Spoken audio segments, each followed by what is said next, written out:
আমাদের যে এখানে ক্যাম্প বসেছে জনকল্যাণ শিবিরে মোটামুটি অনেকগুলো ক্যাম্পই বসেছে। তো কোন ক্যাম্পে কি হচ্ছে না হচ্ছে বা কী কাজ হচ্ছে বিস্তারিত জানাচ্ছি। তবে এটুকু বুঝতে পারলাম যে মানুষের মধ্যে অনেক ভুলভ্রান্তি রয়েছে যে কী কাজ এখানে আদৌ হচ্ছে কী কাজ হচ্ছে না, সেটা সম্পূর্ণভাবে আমরা সঠিক তথ্যটা জানি না। সঠিক তথ্যটা তোমাদের কাছে তুলে ধরবো, একটুখানি ধৈর্য ধরো।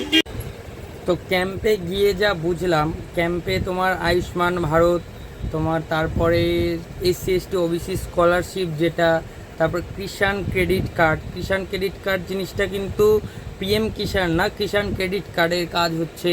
তো এছাড়া এলপিজি যদি নতুন কানেকশান নিতে চাও, বা পিএম উজ্জ্বলা যোজনা যেটা আছে সেটা, বা সৌরশক্তির যে প্রকল্পটা আছে সেই বিষয়ে, বা তোমার যদি ডিবিটি লিঙ্ক অ্যাকাউন্টে না থাকে, তো এই ধরনের নানা রকম কাজ তুমি এই যে জনকল্যাণ শিবির সেখানে তুমি করতে পারবে।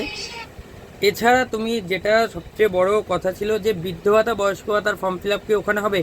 বৃদ্ধ ভাতা বয়স্ক ভাতার ফর্ম ওখানে ফিল আপ হচ্ছে না। হ্যাঁ, জনকল্যাণ শিবিরে বৃদ্ধ ভাতা বয়স্ক ভাতার ফর্ম ফিল আপ হওয়ার কথা ছিল, কিন্তু সেখানে হচ্ছে না।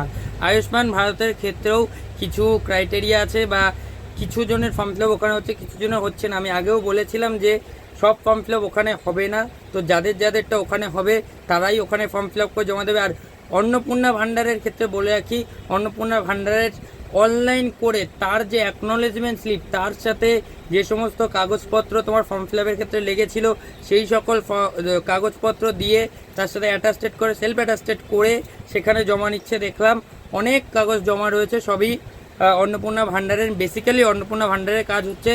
আর হচ্ছে বৃদ্ধ ভাতা বয়স্ক ভাতার কাজ হচ্ছে না দেখলাম। তো বৃদ্ধ ভাতা বয়স্ক ভাতা আগামীতে আশা করা যায় কাল পরশু হতে পারে। যদি হয় আমি অবশ্যই তোমাদেরকে আপডেট দিয়ে দেবো।